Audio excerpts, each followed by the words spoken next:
Good evening, this is Rastaxam Zakir Jacob. The Bharat Jodo Yatra from Kanyakumari to Kashmir has had political resonance across the length and breadth of the country. Whether it has electoral resonance, that's a different matter. But now, as it moves from Haryana into Punjab, Rahul Gandhi has waded into religious territory. He has defined the fight against the BJP and RSS as one between Tapasvis and Pujaris.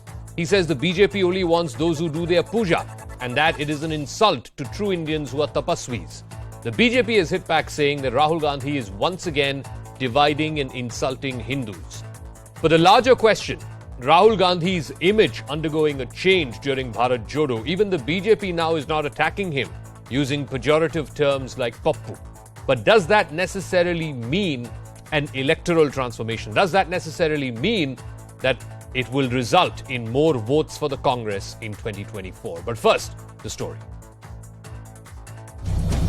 ये देश तपस्वियों का है, ये देश पुजारियों का नहीं है। रियलिटी इस देश की ये है। और अगर जैसे मैंने कहा इस देश को सुपर पावर बनना है जो आप कहते रहते हो, तो तपस्वी की रिस्पेक्ट करनी पड़ेगी, उत्पादक की रिस्पेक्ट करनी पड़ेगी। Rahul Gandhi triggering yet another controversy during his Bharat Jodo Yatra. Referring to himself and other Congress leaders as Tapasvis and the BJP and RSS as Pujaris. He claimed BJP and RSS don't respect Tapasya but want the public to worship them. RSS की पूजा अलग है। RSS चाहता है कि forcibly उनकी पूजा हो। मोदी जी चाहते हैं, इसलिए वो आपसे नहीं मिलते हैं, कि फोर्सिबली उनकी पूजा हो और देश में सब लोग उनकी पूजा करें। The BJP hit back and accused Rahul Gandhi of indulging in divisive politics. तपस्वी हो या पुजारी हो, ये दोनों ही महत्वपूर्ण हैं हिंदू धर्म सनातन धर्म में। परंतु राहुल गांधी कहते हैं कि ये देश तपस्वियों का सम्मान नहीं करता। मैं सम्मान करता हूं, परंतु ये देश पुजारियों का नहीं है। The Tapasvi versus Pujari controversy comes weeks after Congress leader Salman Khurshid compared Rahul Gandhi to Lord Ram. भगवान राम की खड़ाव बहुत दूर तक जाती है, तो कभी कभी खड़ाव लेकर भी चलना पड़ता है। हमेशा हमेशा भगवान राम नहीं पहुंच पाते हैं, तो खड़ाव लेकर चलना पड़ता है। तो भरत उनकी खड़ाव लेके चलते हैं, तो खड़ाव लेकर हम उत्तर प्रदेश में चले हैं। उत्तर प्रदेश में खड़ाव पहुंच गई है, तो राम जी भी पहुंचेंगे। Rahul Gandhi has been accused of playing the soft Hindutva card on multiple occasions. But will the latest remark backfire for the Congress party? Go across to our debaters tonight here on Brass Tacks. Aparajita Sarangi is Member of Parliament of the BJP. Adil Singh Bopra, spokesperson of the Congress Party. Rashid Kidwai, senior journalist, closely tracking the Congress Party. Arun Anand, consulting editor with First Post. And Shubrashta is a political analyst. Adil Singh Bopra, let me start with you. What is the point that Rahul Gandhi is trying to make, trying to bring in this division between Tapasvis and Pujaris? What is the political point that he's trying to refer to here? Well, Zaka, good evening. Firstly, it is critical to understand what is the Bharat Jodo Yatra about. The Bharat Jodo Yatra is about uniting people.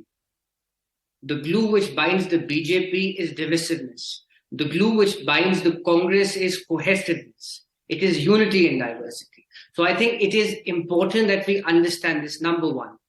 Number two, there is no debate or there is no wrangle between Tapasvis and Pujaris. What Rahul ji has said, and unfortunately the BJP's IT cell chief pulled out 17 seconds of almost a 2-minute clip and distorted the real meaning of what Rahul ji was saying. Rahul ji is trying to say, and this is exactly what he said, it is evident and audible to any person who wants to listen to him, that the BJP believes in capturing institutions. The BJP believes in capturing dissemination of information. On the other hand, the Congress party believes that the only antidote to this kind of monolithic, this kind of temperament to emasculate India is tapasya. It is to struggle. It is to create awareness. No, Adil, can I with your permission, Adil, can I with your permission read exactly verbatim what Mr. Gandhi said?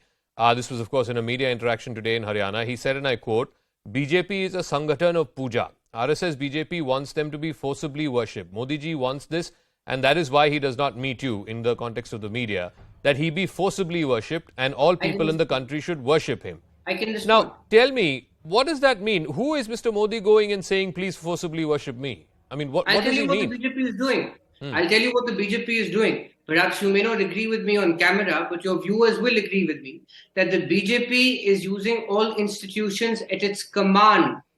The BJP is using all institutions, money and muscle power at its command to capture and emasculate every institution in this country. It wants every institution, unfortunately, even the media, to sing to its tunes. Okay. There are brave Aparajita journalists Sarangi, like you who can speak the truth. So but what, you are a minuscule minority. what Adil is saying and what the Congress Overwhelming party number is of saying is journalists, the media has been captured by this the whole BJP. debate or painting of Tapasvi versus Pujari is basically a metaphor.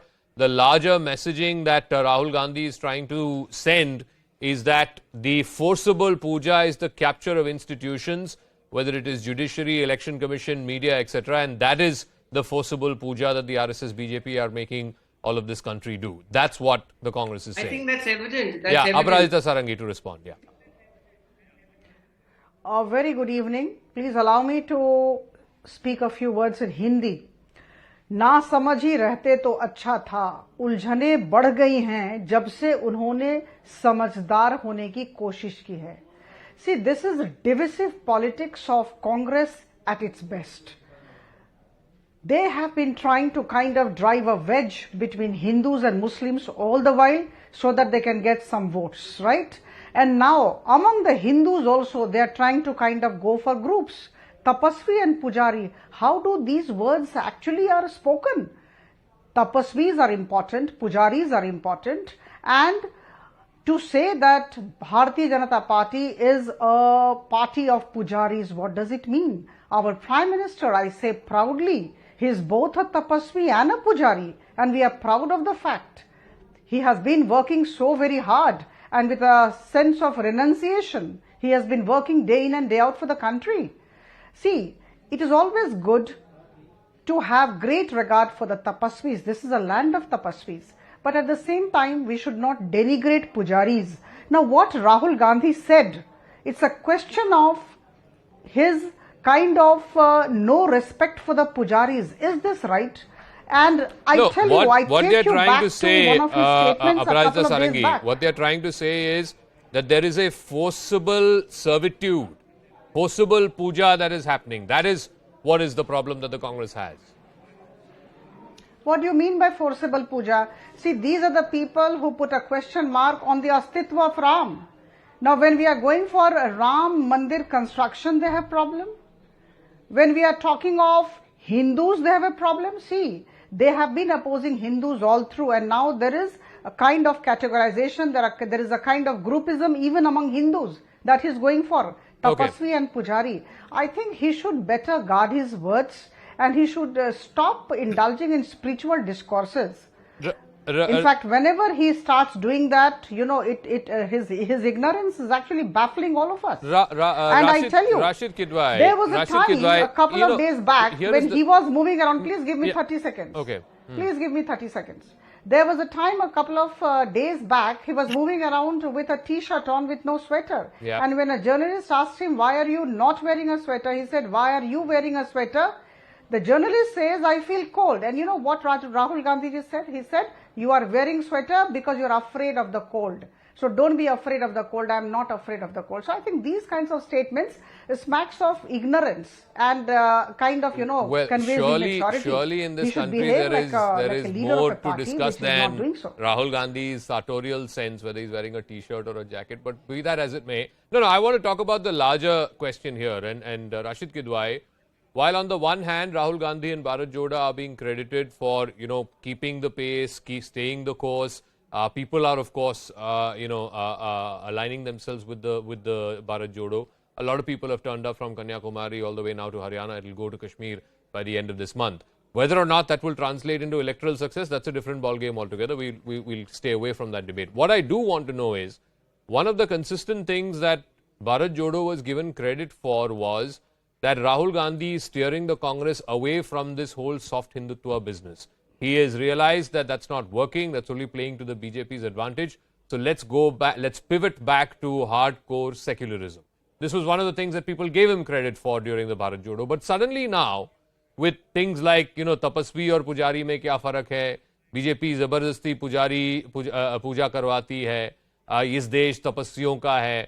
Why is Rahul Gandhi again? It seems like he's resorting once again to soft Hindutva, the old playbook, as it were.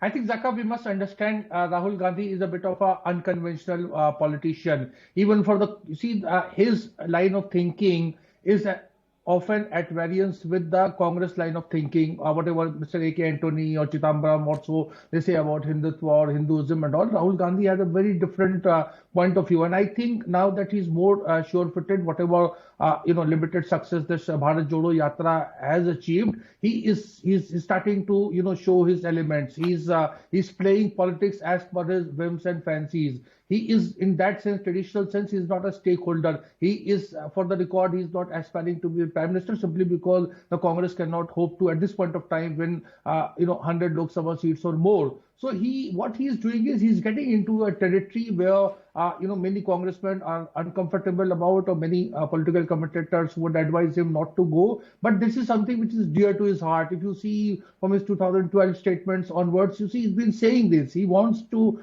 de-link this thing about that BJP's brand of Hindutva and Hinduism. You may mock, but I think going by the responses now, I think Rahul is being taken far more seriously. He's not a subject of ridicule any longer. Okay, so let me ask you, Brasta, that. I think, forget about the Tapasvi versus Pujari.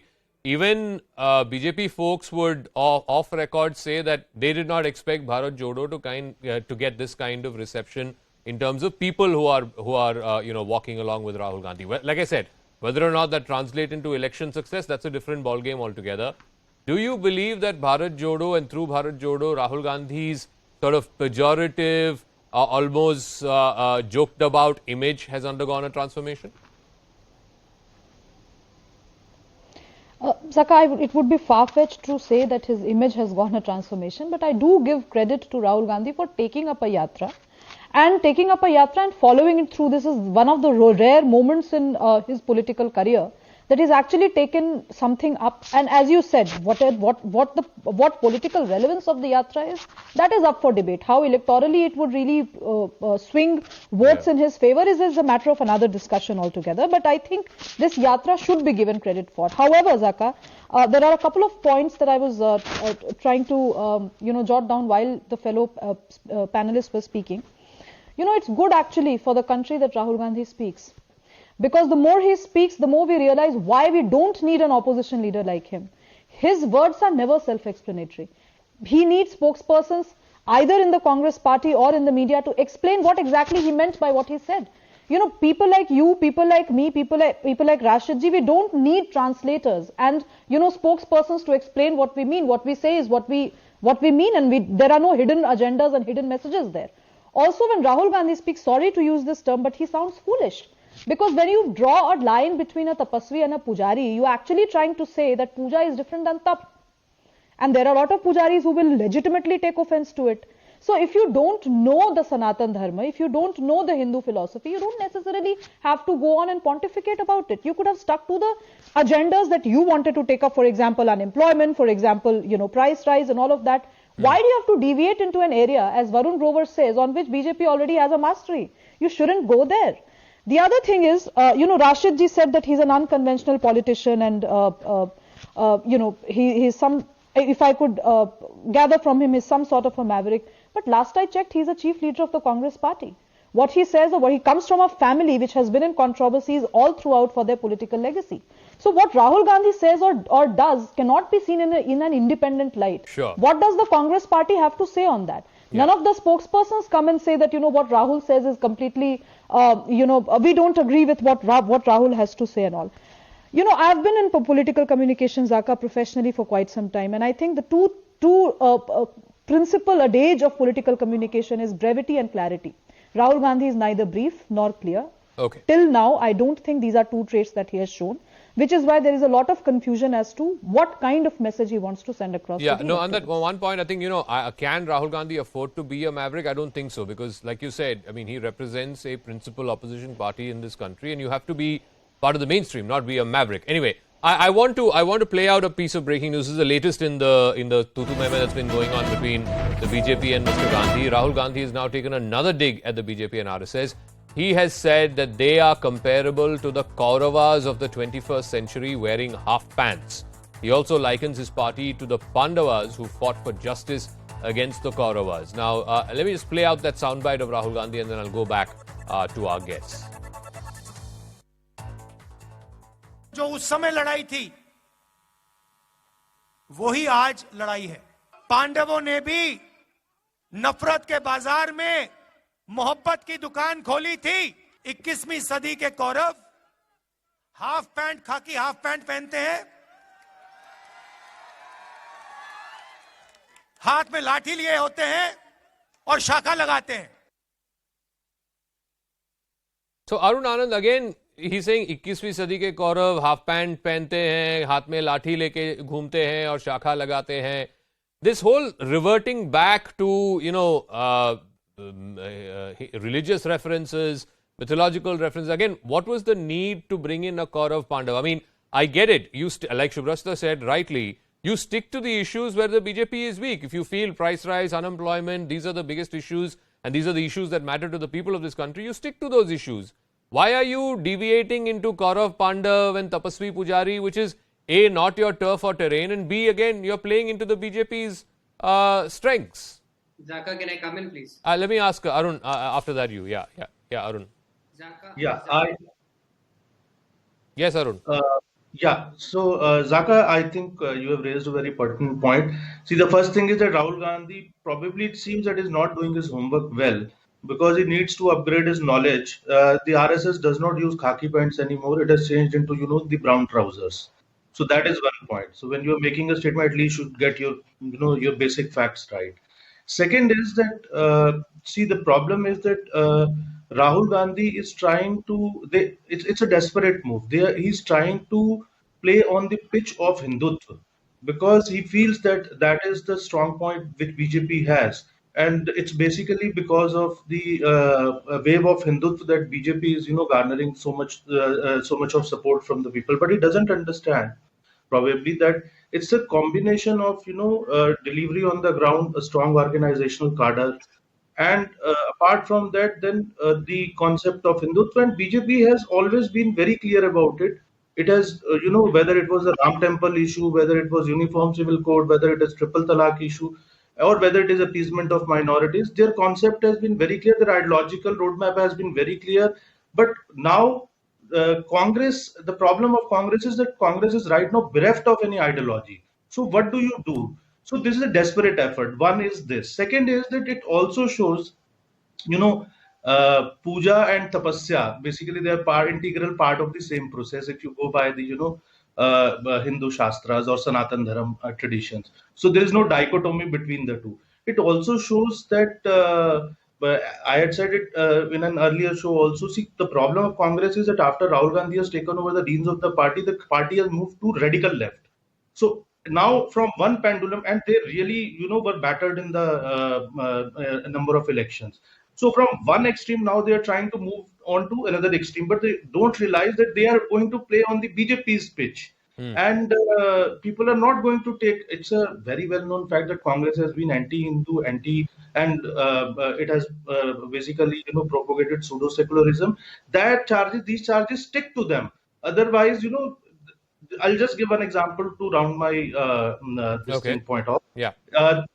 The difference is that this government comes and, bring the Triple Talaq bill.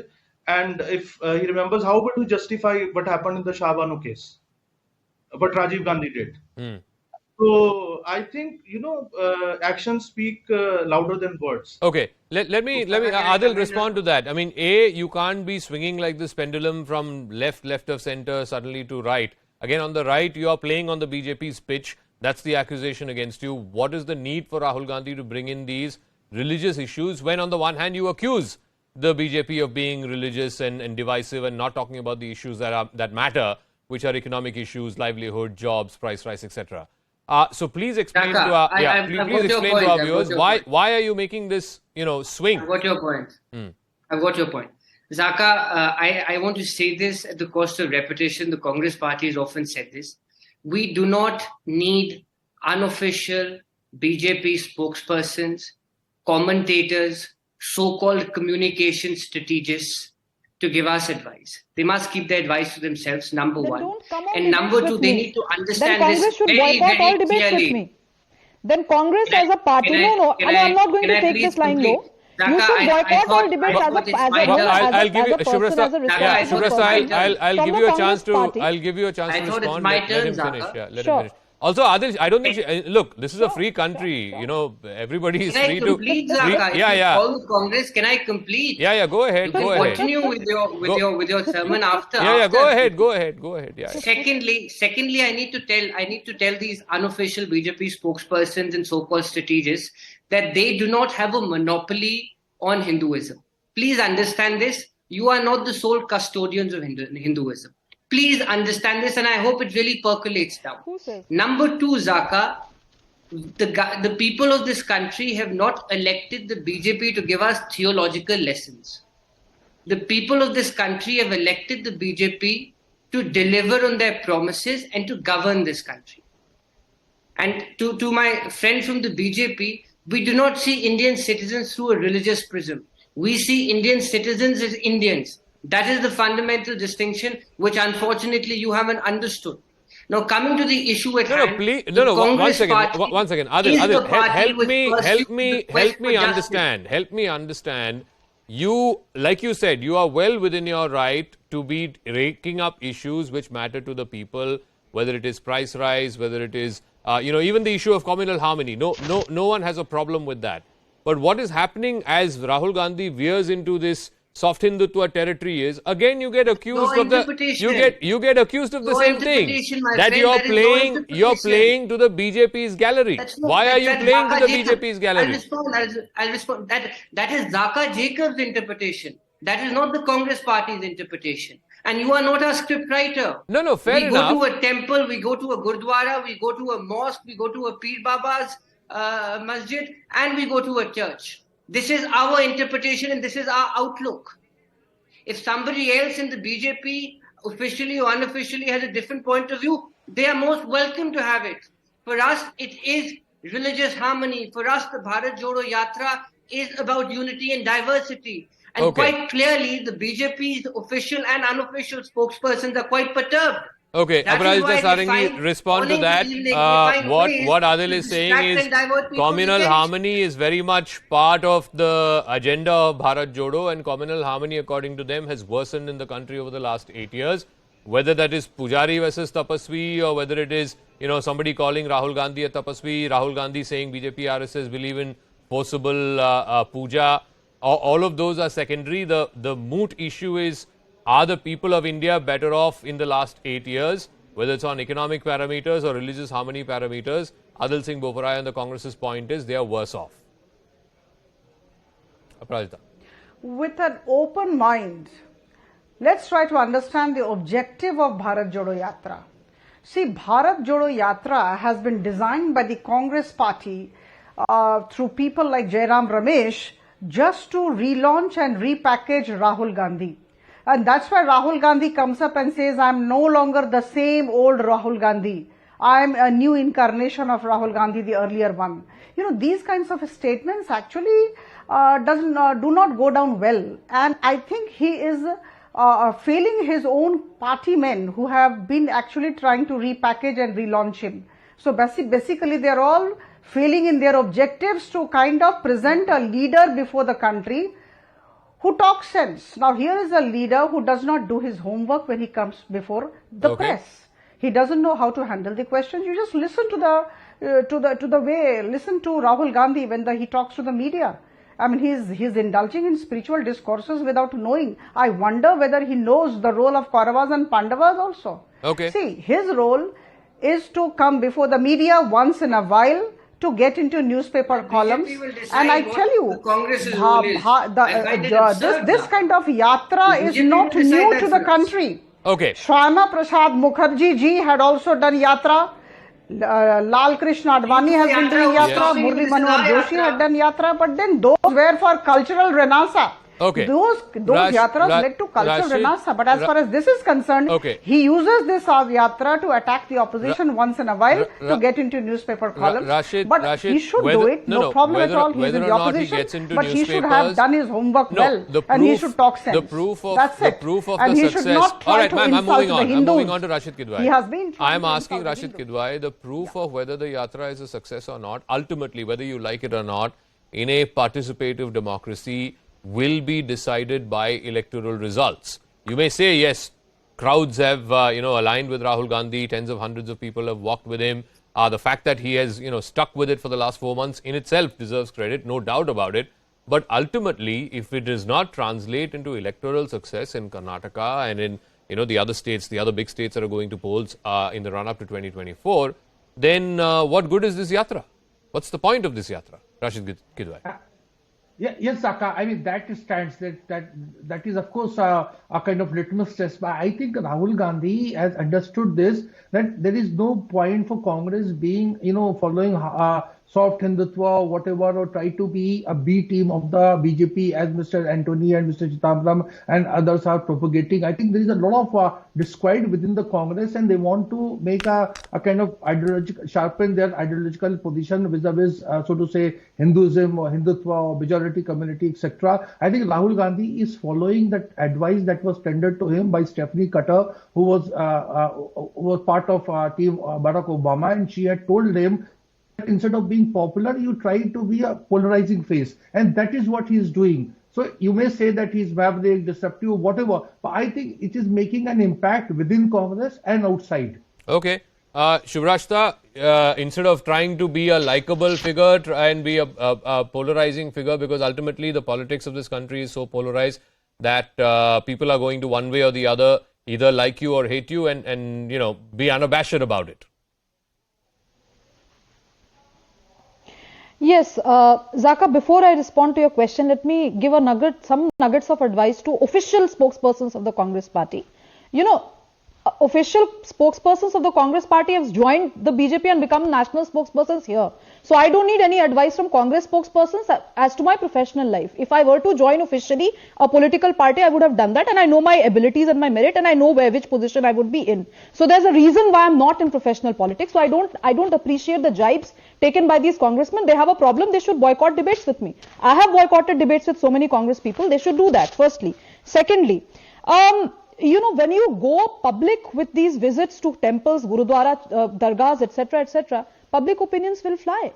You're no longer doing it in the four walls of your house. And public opinions will fly because this is a political yatra that you undertook. So instead of getting acerbic on national television, what the Congress party needs to do is ramp up and amp up its wit and also the insipid flavor that they have in all these conversations. Okay. Now, Rahul Gandhi, to me, sounds like an over-enthusiastic kid who has not, because of some circumstantial catastrophe, does not have basic literacy about India's cultural or religious significance, and which is why he says things which has absolutely no meaning altogether. When he compares Kauravas and Pandavas in the current context, then there will be counter-opinion. And if there will be counter-opinion, then the opposition, if the Congress really wants to remain the national opposition, then they really need to, bow their heads down to the general opinion of the public, which you said and is correct, is decided by the electoral fate in this country, and listen to what people have to say. All this kind of jugglery on national television is not going to help. Okay. And attacking me surely is not going to help the Congress party. I'm going to wrap it up at that. We'll see how this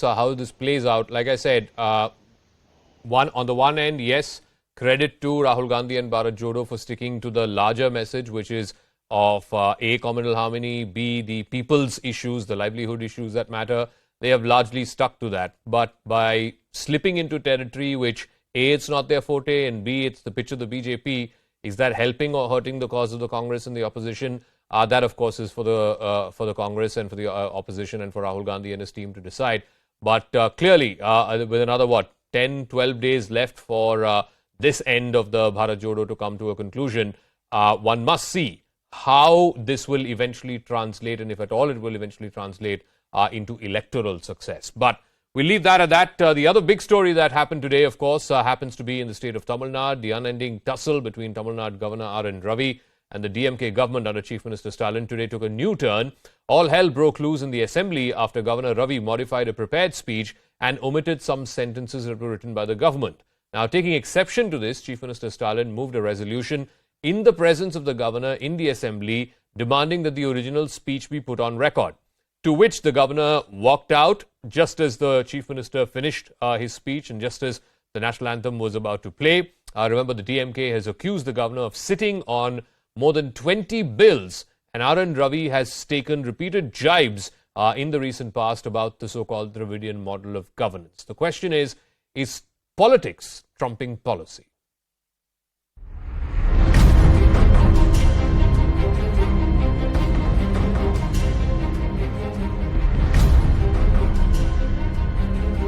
Let us say Tamilagam is more appropriate.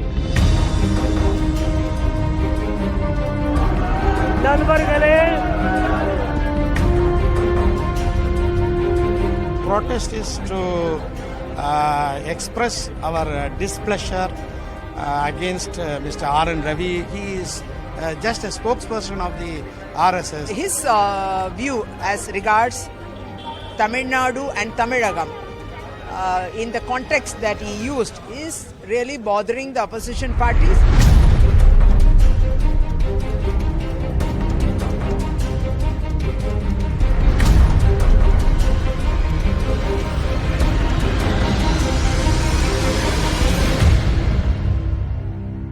All right, on the talking point this evening, Narayanan Tirupati is Vice President of the Tamil Nadu BJP, Kalanidhi Veeraswamy is a DMK Member of Parliament, Sumant C. Raman, political analyst, and S. Muralidharan, political analyst, also joining us. Mr. Narayanan Tirupati, let me start with you first. First things first, the speech that the governor usually gives, and it's akin to the speech that the president gives before the start of the budget session, is a speech of the government. It's the government that writes that speech. Of course, the governor, if he has any issues or clarifications, he can always revert back to the government and say these portions, can be have some changes to it. But it is not within the remit of the governor to omit totally portions of a speech which he has signed off on, but on the day of the speech he omits reading out those portions. No, we are not very sure about what you said, Saka, because the governor it is not necessary that the governor has to read whatever the government gives, because the government, it is very clear by going with the governor's speech, we can understand that the government has concealed certain things which is not true.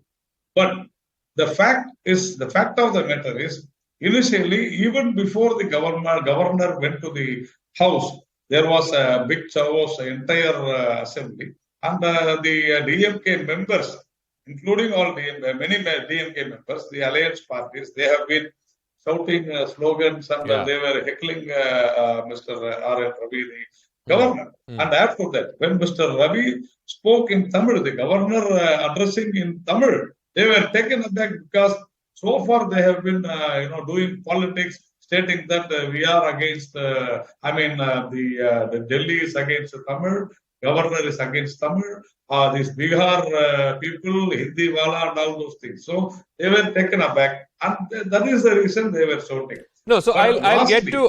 So there's one portion of the speech, and you can agree that the governor was asked to say that because of the stellar law and order record Tamil Nadu has achieved development and so on. You're free to disagree with that. Yes, you may have a different view that the law and order situation is not particularly great in the state of Tamil Nadu. But these are the words that the governor refused to say in his speech. And I want to know from you, what is the opposition to these words? The word Tamil Nadu, the word social justice, the words Dravidian model, and of course the names of leaders like Aringer Anna, Kamarajar, Ambedkar, Kalaignar, etc. What is the opposition to these words? Zaka, the words were not, separate. These words were mingled with so many contexts, so many, paragraphs. So we don't know what was mentioned in it, and that is the reason the governor would have probably omitted this. And I don't think it is not. We cannot compel the governor to read whatever there. It is not a rule. It is not it is not it is not unconstitutional something. Of course, it's not legal or unconstitutional. It's always been conventional. So it's unconventional. Okay. But as mentioned in chapter 4 of the Tamil Nadu legislative rules, when the governor is addressing the assembly, the section 175 and 176 of the Constitution Act very clearly says that before or after or during the speech of the governor, no member shall obstruct or interfere. Sure. So let me ask Kalanidhi Veeraswamy, who is joining. One minute. Sir, there are three other guests. With your permission, let me go to others also, please. 5 seconds. I will finish. Sir. So, the members, whoever objected during the speech, before the speech, after the speech, including the Chief Minister of Tamil Nadu, should be taken to task. They should be punished. Kalanidhi Veeraswamy, what Mr. Tirupati said is also right. It's there in the rules of business of the House, as per Rule 17, that when the governor is speaking, and in this case we saw even before he started speaking, allies of the DMK started heckling him, gerawing him, slogans were raised throughout his speech. And the Chief Minister to stand up, even as the governor is sitting there, and say that we are bringing a resolution against the governor in his presence. All of those are against conventions and rules of the business of the conduct of the House. Can I speak? Yes. That question is to you, ma'am. Sir, yeah. Yeah. So, see, the thing is, when the Constitution was framed, it has been very clearly defined that the role of a governor is to aid and assist the government in existence. He is a constitutional post which is not an elected one, and he is not elected by the people of Tamil Nadu, and he has been thrust on the people of Tamil Nadu. So he has to understand that his role as a constitutional personality, it should be to aid and help the government. And if you are talking about conventions not being followed, the speech was given to the governor's office on the 5th, and on the 7th, the governor had expressed that he has gone through the speech and it was okay. If he had any reservations or any issues to be discussed about, any alterations to be made in the speech, he could have very well spoken earlier. He could have raised this issue and he could have said that I'm not comfortable with certain things, where there could have been a parley and there could have been a discussion. But now, on the day when the speech is going to be made, suo motu, he takes a decision that he is going to change, alter whatever is given. Whatever the BJP government is doing today, they are setting a constitutional crisis. See, this is a way where tomorrow the president also can go against the ruling central government, the union government. And if you are going to set up a precedent like this, you are setting a dangerous precedent where allowing these kind of constitutional persons to act on their own. But Mr. Veerasamy, he's shouting slogans when the governor is giving a speech. How constitutional is that? Sloganeering and gerawing the governor while the speech is on, how constitutional is that? Chief Minister saying we are going to pass a resolution in the presence of the governor. How constitutional is that? When the governor entered into the chambers, the house, all the DMK cabinet, including the Chief Minister, gave him the proper respect, where they were all awaiting for his arrival, and they all sat after he took his chair. And whoever had garrowed, they are members from other parties. How can you hold us responsible? Your allies. Your allies. Even their party was there. Your allies. Raising some. No, DMK members. Let me explain. Recently, we have had judgment also pronounced that no party leader or a chief minister can hold an MLA or MP of their party accountable. This is the law which has been recently, there was a judgment given this way. So if you are going to be talking about the chief minister or any of the ministers, and when you say alliance partners, we are not talking about elections right now. DMK members. Okay. Let me go to Sumant Raman and to Mr. Muralidharan. Presumably this whole governor versus state fight has been going on. I think the moot point, Sumant, is the bills. The governor, the DMK says, has been sitting on about 20 odd bills, some of which he's asked for clarification, some of which he's sitting on. The governor says that many of these bills may not stand the test of judicial scrutiny. They could be unconstitutional. They could be struck down by courts. And therefore, he is not pressing action against these bills. Is that the underlying constitutional sort of difficulty or opposition between the governor and the state? Because all of the rest of it, the speech, the sloganeering, the governor omitting portions of the speech, those could be construed as political theatrics. Absolutely, Zaka, and I think I got a confirmation from Raj Bhavan that the actual number of bills that are pending as on date is around 15. Whatever it be, the fact that these bills have been pending for months together, and whatever clarifications, to the best of my knowledge, which have been asked for, I think 2 or 3 bills, the state government has already given the clarifications. Now, the point which is to be made here, if assume every governor in every state starts doing this, what will happen to governance? There is a loophole in the law which says that there is no specified time frame within which a governor has to decide. But using that, or rather as I see it, misusing that is actually, is a threat to democracy, because this is a democratically elected government. You like it, you don't like it, that's a different issue. People have voted this government to power. And if he feels that these bills will not pass the legal scrutiny, let him reject it. There is no problem. He can reject it and send it back. The assembly will send it back to him again. He will be forced to sign it. It goes to court. It gets struck down. He has done his duty. What else could he do? Okay. He took it. He got the best legal advice. The legal advice was that this would not pass judicial scrutiny, or it was not in line with the constitution. He rejected it. Thereafter, his role in the constitutional setup is itself circumscribed, because he cannot reject it a second time. So if the assembly sends it back, he signs it. Already it is known to the world that he has applied his mind and he has already rejected it once, so he cannot be blamed. It goes to court, it falls through. Now, why can't you do that?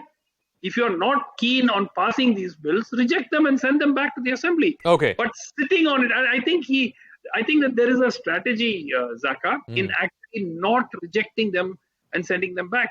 And that is the reason, because he knows that the assembly will pass it back again and send it back to him. So let me go to S. Muralidharan. The other controversy in the run-up to this 3-day special assembly session was this whole fight around Tamil Nadu versus Tamilagam. Now, Tamil Nadu, I think it's not so much the Tamil part of the word that is a problem. It is the Nadu, which means a country or a nation or a nation state. Now, what the DMK and the ruling government and the party there is asking is, if you can have Maharashtra, and in Hindi, Rashtra means also country, just like Nadu means country in Tamil.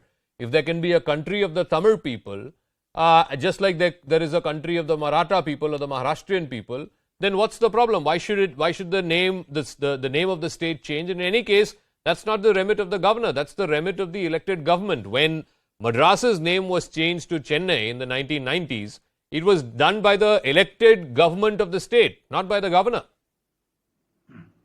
Yeah, Zaka. See, how important is this debate about Tamilagam and Tamil Nadu? For me, it looks very trivial. Now, these are small issues which a party is trying to blow it up. For example, DMK is trying to blow it up.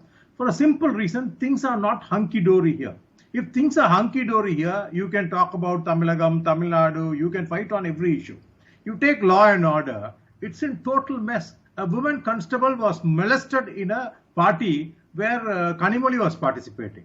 Next, we also spoke about social justice. These are part of the speech from the governor's issue. Social justice, when you speak about, few weeks ago, some upper caste people defecated in a water tank of a lower caste people. So where is social justice? We talk about, this is Periyarman, we have removed casteism here. It is not. Then law and order I spoke about. Then the Dravida Nadu. We keep claiming Dravida Nadu, Dravida Nadu. In fact, it should be the ADMK who's boasting about Dravida Nadu, because they have ruled Tamil Nadu for more than 30 years compared to DMK only 15 years.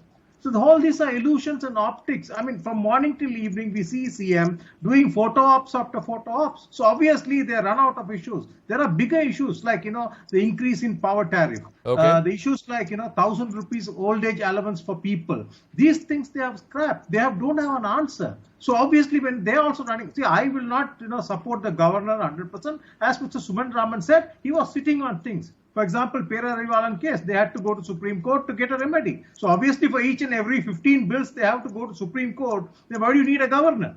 Okay.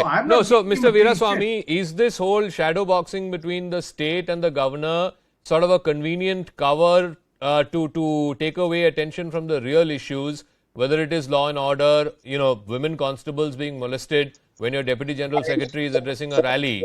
Isn't that an issue? Okay, now let me respond to that. Now, sir, first I object to this line of debate what Mr. Muralidharan had spoken, saying a constable was molested and nothing was done. Those two people, they have been suspended from the party and they were arrested. And I would like to ask, if you are taking such a high moral ground, what are you talking about the number of atrocities which have happened starting from Gujarat? And you talk about the amount of atrocities which have happened in UP.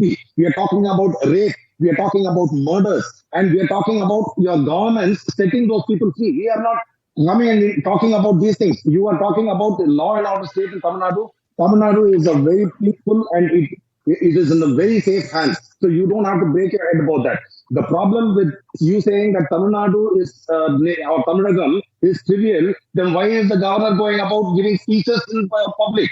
He has no business giving speeches in public with any kind of a political connotation. Okay. When he has a constitutional post, he is supposed to be a custodian of this government. But he himself is talking ill about an elected government where he is a nominated representative and he has absolutely no business. Okay, so Narayan and Tirupati, you keep talking about law and order in Tamil Nadu.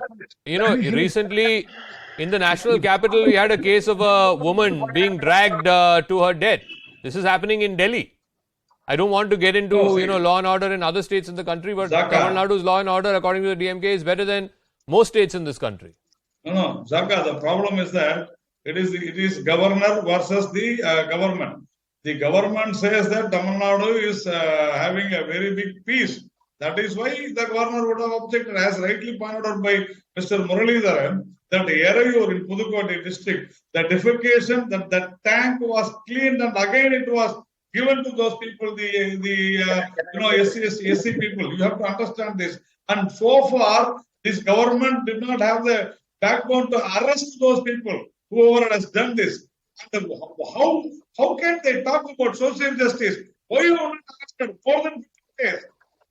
You don't have the spine to arrest these people. And that is why we say you don't talk about social justice. You don't talk about the law and order.